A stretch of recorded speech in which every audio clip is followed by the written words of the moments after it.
भी होती है। मैं बुद्ध की मजबूरी सोच के परेशान होता हूँ कई बार, और फिर मैं सोचता हूँ कि काश ये यशोधरा जैसा व्यक्तित्व सबका होता। बुद्ध की रियल कहानी क्या है शायद किसी को नहीं पता। मैं जिस कहानी की बात कर रहा हूँ, मैथिली शरण गुप्त नाम के एक बड़े प्रसिद्ध कवि ने यशोधरा नाम की पुस्तक में वो कहानी लिखी है, भूमिका में जिक्र किया। बुद्ध बचपन से ही थोड़े से वैरागी किस्म के व्यक्ति थे। उनकी कुंडली देख के एक ज्योतिषी ने बताया भी था। माता पिता बहुत परेशान थे। शुद्धोदन उनके पिता का नाम था। माता पिता ने बहुत कोशिश की कि इस बच्चे का मन विरक्त ना हो। अच्छा महल बनवाया, सारी सुविधाएं दी। जैसे ही बुद्ध थोड़े से किशोरावस्था में आए, उस समय की दुनिया की सबसे खूबसूरत महिला से, लड़की से, यशोधरा से उसकी शादी करवा दी। यशोधरा के पिता ने काफ़ी एग्जाम लिए बुद्ध जी के, वो सारे एग्जाम में पास हुए, तब जाकर शादी हुई। ऐसे नहीं हुई, शादी हुई। तो बुद्ध भी ठीक था, रमे रहे उस जीवन में। बेटा हुआ उनका राहुल। अब बुद्ध की विरक्ति का भाव बढ़ता जा रहा था। 29 साल की उम्र के आसपास ऐसा हुआ कि उन्होंने एक मृत व्यक्ति को देख लिया, एक बूढ़े को देखा, एक भिखारी को देखा, एक बीमार को देखा। विरक्त हो गए और उनका मन हुआ घर छोड़ दूं, ज्ञान की खोज में चला जाऊं। अब ज्ञान की खोज में जाएं, उनको पता है कि भाई मेरी पत्नी भी है, मेरा बेटा भी है, राज्य भी है, कैसे छोड़ दूं? छोड़ना जरूरी है। अंदर की आवाज है कि छोड़ो, तुम इस चीज के नहीं बने हो, तुम्हारा स्वधर्म कुछ और है। बाहर की जिम्मेदारी है कि छोड़ नहीं सकते। मैं अनुमान करता हूं कि बुद्ध ने शायद अपने पिताजी से कहा हो कभी कि पिताजी मैं बहुत परेशान हूं, छोड़ना चाहता हूं। तो पिता ने समझा बुझा के मना किया होगा कि बेटा शोभा नहीं देता, ऐसा मत करो। हो सकता है पत्नी से भी बात की हो। पत्नी ने भी कहा हो कि ये क्या बात हुई, हम सबका जीवन तुम पे टिका है, बच्चा अभी बिस्तर से भी नहीं उतरा है, अभी तो चलना भी नहीं शुरू किया है, तुम ऐसी बात कर रहे हो। इसका जिक्र नहीं मिलता इतिहास में कि ये बात हुई कि नहीं हुई। और एक दिन बुद्ध ने तय किया और वो आधी रात को पत्नी और बेटे को सोता हुआ छोड़ के चले गए। इसको बौद्ध परंपरा में महाभिनिष्क्रमण कहते हैं, बुद्ध का अपने घर से निकल जाना। अब बुद्ध चले गए, लेकिन मैथिली शरण गुप्त यशोधरा के पर्सपेक्टिव से बुद्ध को देख रहे हैं। यशोधरा बहुत परेशान है, भाई पति चला गया है, बच्चे का पिता चला गया, मजाक थोड़ा है। राजा परेशान है कि उनका उत्तराधिकारी चला गया है। यशोधरा इतनी परेशान है, बहुत लंबे समय तक छंद आते रहते हैं कि वो कितनी बेचैन है, कितनी परेशान है। लेकिन यशोधरा की सबसे बड़ी परेशानी इस बात से नहीं कि बुद्ध चले गए, इस बात से है कि बिना बताए चले गए, भरोसा नहीं किया।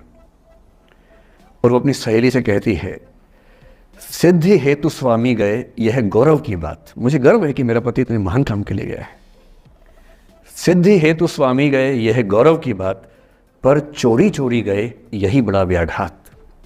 सखी सखी वो मुझसे कहकर जाते, कह तो क्या वो मुझको अपनी पथ बाधा ही पाते, क्या मैं रास्ता रोकती उनका?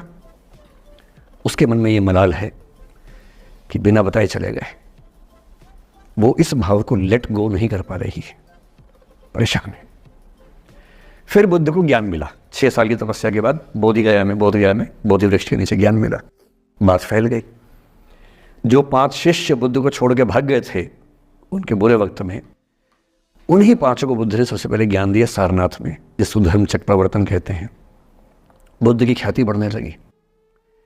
शुद्धोदन ने बुद्ध के पास, अपने बेटे के पास कई लोगों को भेजा ये कहने के लिए कि भाई यहां भी तो आओ, हमसे भी तो मिलो। बुद्ध का ऐसा प्रताप था कि जो उनके पास जाता वो बुद्धं शरणं गच्छामि हो जाता, वापस ही नहीं आता।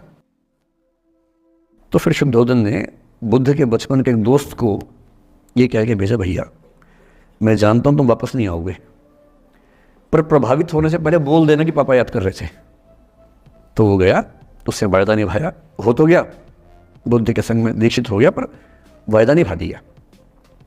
तो बुद्ध ने कहा जरूर जाऊंगा, पिताजी की आज्ञा है तो जाऊंगा ही जाऊंगा।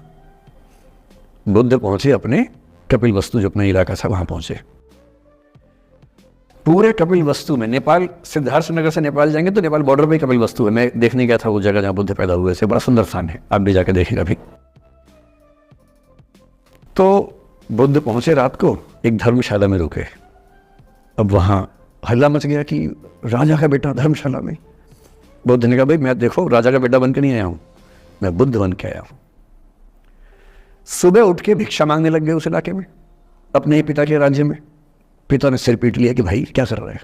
फिर बुद्ध ने सूचना भिजवाई कि मैं बुद्ध हूँ, बेटा हूँ संयोग से, ठीक है, मैं आ रहा हूँ मिलने के लिए, पर मैं बुद्ध होके आया हूँ, मेरी चर्या है, नियम है, मैं भिक्षा से ही जीवन जीता हूँ अपना। ठीक है, पिताजी ने कहा चल कोई बात नहीं। फिर बुद्ध गए पिता से मिलने, पिता से मिले, सबसे मिले, भरी सभा में, लेकिन यशोधरा नहीं आई मिलने के लिए, लेट गो नहीं कर पा रहे थे। उसके मन में दर्द था, छुप के क्यों गया, बता के जाता। बुद्ध ने पूछा पिता से कि यशोधरा कहाँ है, तो बोले कि वो कह रही है कि अगर बुद्ध मिलना चाहेंगे तो खुद ही मिलने आएंगे मुझसे, मैं क्यों जाऊंगी भाई, आत्मसम्मान भी तो कोई चीज़ है, मैं क्यों मिलने जाऊंगी। तो बुद्ध मिलने गए। सोचिए कमरे में यशोधरा बैठी है, राहुल साथ में। अब राहुल थोड़ा सा बड़ा हो गया है, 6-7 साल का है। बुद्ध गए हैं। अब आपके मन में आ रहा है कि बुद्ध वहाँ जाके बोलेंगे सॉरी मैंने गलत किया, I hurt you, I really feel sorry. बुद्ध है वो बुद्ध, वहाँ जाके क्या बोल रहे पता है, भिक्षाम देहि, भिक्षा दो। और यशोधरा कितनी महान महिला रही होगी, उसने अपने बेटे का हाथ बाप के हाथ में दे दिया। लेट गो का इससे महान उदाहरण दुनिया के इतिहास में नहीं है कि चलो आखिर तुमने आके झुक के कुछ मांगा तो सही। उसकी जितनी ईगो थी, अहंकार था, सब विगलित हो गया।